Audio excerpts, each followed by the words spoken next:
Assalamualaikum, hai, ketemu lagi di Dianu Vitasari Channel di Inspirasi Budi. Hari ini kita masih belajar tema 2, kelas 2, subtema 3, pembelajaran 5. Sebelum belajar silakan berdoa dan jangan lupa subscribe, like, share, and komennya. Terima kasih.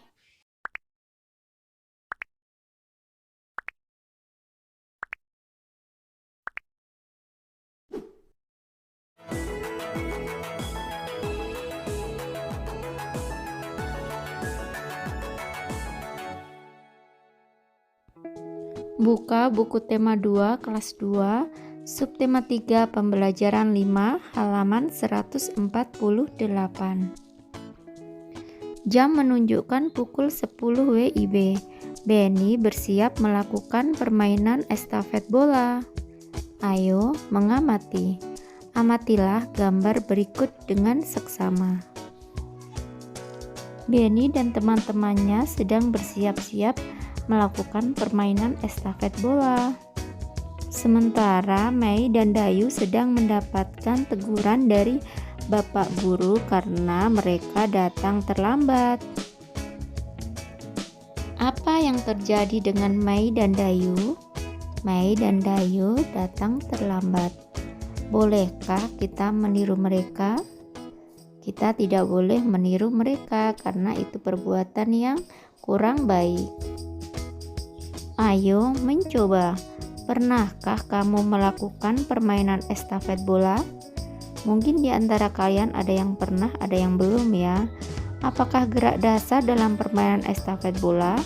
Perhatikanlah langkah-langkah dalam permainan estafet bola berikut. Lakukan gerakan berikut dengan tertib. Ini merupakan gerakan pemanasan, jadi sebelum berolahraga harus melakukan pemanasan dahulu ya.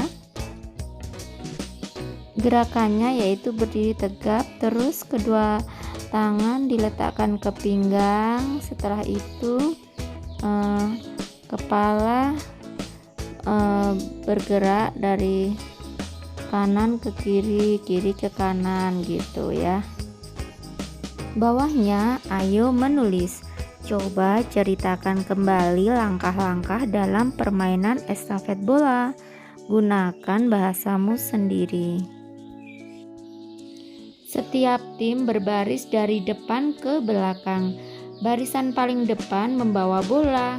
Ketika permainan dimulai, bola tersebut dapat diestafetkan ke barisan belakang secara berurutan. Lanjut halaman 150. Ayo membaca. Bacalah teks percakapan berikut dengan cermat. Ini ada Benny dan Dayu sedang bercakap-cakap. Dayu, mengapa kamu terlambat? Saya jajan dulu, jawab Dayu sambil membuang sampah sembarangan. Wah, jajan kan ada waktunya. Kemudian, mengapa kamu membuang sampah sembarangan? Ada tempat sampah di sana, ujar Benny. Ah, terlalu jauh, jadi biarkan sajalah, kata Dayu. Itu kan bagian dari tata tertib di sekolah kita, Dayu. Menurut tata tertib di sekolah kita, semua murid wajib membuang sampah di tempat sampah, kata Benny menjelaskan. Tiba-tiba Udin datang dan bertanya, bagaimana dengan tata tertib dalam upacara? Dalam tata tertib upacara bendera, semua murid wajib mengikuti upacara bendera pada hari Senin.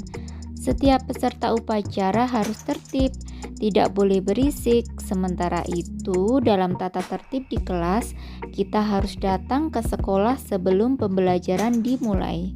Sebelum masuk ke kelas, kita harus berbaris dengan rapi di depan kelas. Setelah tanda bel masuk dibunyikan, semua siswa harus sudah berada di kelas.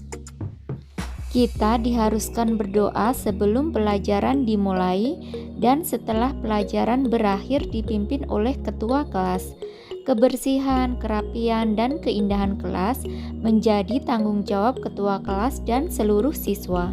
Siswa yang bertugas piket pada hari itu wajib menyirami tanaman yang berada di depan kelasnya. Setiap siswa harus berperilaku senyum, salam, sapa, sopan, dan santun. Nah, itu tadi penjelasan dari Beni tentang tata tertib upacara bendera dan tata tertib di kelas. Lanjut halaman 152. Ayo mencoba peragakan teks percakapan tersebut. Lakukan dengan percaya diri. Ayo berlatih. Perhatikanlah gambar berikut. Kelompokkanlah hal yang harus dilakukan dalam kehidupan sehari-hari di sekolah. Berilah tanda centang pada gambar yang sesuai. Gambar kiri atas ini Udin berpakaian kurang rapi karena bajunya tidak dimasukkan ke dalam celana. Jadi kita kasih tanda silang.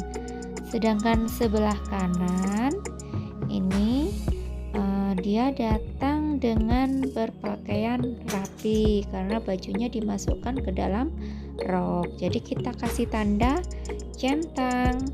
Nah, terus yang bawah sebelah kiri itu Beni datang terlambat. Nah, itu kita kasih tanda silang. Yang sebelah kanan anak-anak mengikuti upacara dengan tertib. Kita kasih tanda centang. Lanjut halaman 153. Untuk gambar kiri atas itu ada anak yang pakaiannya kurang rapi karena tidak dimasukkan ke dalam celana dan sepatunya itu warna-warni. Biasanya kalau sekolah kan sepatunya hitam, warna hitam ya, atau mungkin dari pihak sekolahnya itu diperbolehkan gitu ya. Tapi itu secara keseluruhan sih sudah bagus ya, karena mereka pulang sekolah dengan tertib gitu. Jadi kita kasih tanda centang. Terus yang sebelah kanan ini ada anak perempuan yang datang ke sekolah tepat waktu. Jadi kita kasih tanda centang. Gambar kiri bawah itu ada anak yang sedang membersihkan kelas atau menyapu ya. Itu kita kasih tanda centang. Terus yang sebelah kanan itu sebelum memulai pelajaran mereka berdoa dengan sesuai dengan kepercayaannya masing-masing. Itu sesuai dengan sila pertama Pancasila. Kita kasih tanda centang. Lanjut bawah itu ada gambar ada anak yang terlambat masuk ke kelas, padahal pelajaran sudah dimulai. Jadi kita kasih tanda silang karena dia tidak datang tepat waktu. Nah, dari gambar-gambar tersebut di atas dapat kita ambil pelajaran mana gambar yang boleh dicontoh, mana gambar yang tidak boleh dicontoh. Lanjut halaman 154. Ayo menulis. Coba kamu buat 5 pertanyaan tentang teks bacaan yang kamu simak. Gunakan kata tanya apa, siapa, di mana, kapan, mengapa, dan bagaimana.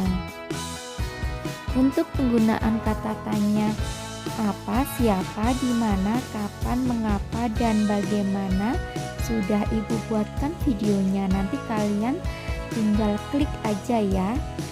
Nanti Ibu sertakan linknya di deskripsi. Baik, sekarang coba kita buat 5 pertanyaan tentang teks bacaan yang tadi kita simak ya. Persatu itu siapa. Siapa itu adalah menanyakan seseorang ya. Siapa yang datang terlambat ke sekolah? Siapa? Jawabannya adalah Dayu. Yang kedua itu di mana. Di mana itu menanyakan tempat. Nah, contoh kalimat tanyanya, Di mana kita harus membuang sampah? Nomor 3, kapan? Kalau kapan itu menanyakan waktu. Kapan upacara bendera dilaksanakan? Yang keempat itu mengapa? Mengapa itu menanyakan sebab. Mengapa Dayu membuang sampah sembarangan? Yang kelima yaitu bagaimana. Bagaimana itu menanyakan cara. Bagaimana tata tertib dalam upacara? Nah, dari kelima kalimat tanya tersebut, jangan lupa di akhir kalimat dikasih tanda tanya ya. Bawahnya, ayo berlatih. Jawablah pertanyaan berikut sesuai dengan isi teks yang kamu dengar. Nomor 1, apa yang terjadi dengan Dayu dan Mei? Dayu dan Mei dapat teguran dari Bapak Guru karena mereka datang terlambat. Nomor 2, bagaimana cara melakukan permainan estafet bola? Mengoper bola dari satu pemain ke pemain lainnya dengan cara memutar badan. Nomor 3, apa yang dibutuhkan dalam permainan tersebut? Bola dan sikap saling kerjasama. Nomor 4, bagaimana aturan dalam permainan estafet bola? Saat memutar badan, posisi kaki tidak boleh berubah dari posisi semula. Selain itu, bola tidak boleh jatuh. Nomor 5, mengapa tim Beni menang? Karena tim Beni selalu bekerja sama dan penuh kehati-hatian dalam bermain. Bawahnya, ayo mencoba. Lakukanlah pengamatan sederhana berikut. Sediakan alat dan bahannya. Keragaman benda, alat dan bahan, bola, buku, dan pensil. Petunjuk, sediakan alat dan bahan. Yang kedua, kamu boleh tambahkan dengan benda yang ada di sekitarmu. Yang ketiga, amatilah bahan tersebut satu persatu. Yang keempat, isilah titik-titik berikut ini. Hasil pengamatan nomor 1, nama bendanya adalah bola. Ciri-ciri benda, terbuat dari karet atau plastik, berisi udara, bentuknya padat, dan biasa digunakan untuk olahraga. Bentuk bendanya bulat. Yang kedua, nama bendanya buku. Ciri-ciri benda, terbuat dari kertas, digunakan untuk menulis. Bentuk bendanya persegi panjang. Lanjut halaman 156. Nama bendanya adalah pensil. Ciri-ciri bendanya, terbuat dari kayu atau rotan, ringan, dan digunakan untuk menulis. Bentuk bendanya adalah silinder. Bawahnya, berdasarkan pengamatan dapat disimpulkan bahwa bola, buku, dan pensil merupakan benda padat. Tetapi ciri-ciri benda, bentuk, dan kegunaan bendanya berbeda-beda. Bawahnya, kerjasama dengan orang tua. Orang tua membimbing siswa untuk menjelaskan hal-hal yang harus dilakukan dalam kehidupan sehari-hari di sekolah. Nah, kiranya cukup sekian video pembelajaran kali ini. Sampai ketemu di video pembelajaran berikutnya. Semoga bermanfaat. Wassalamualaikum warahmatullahi wabarakatuh.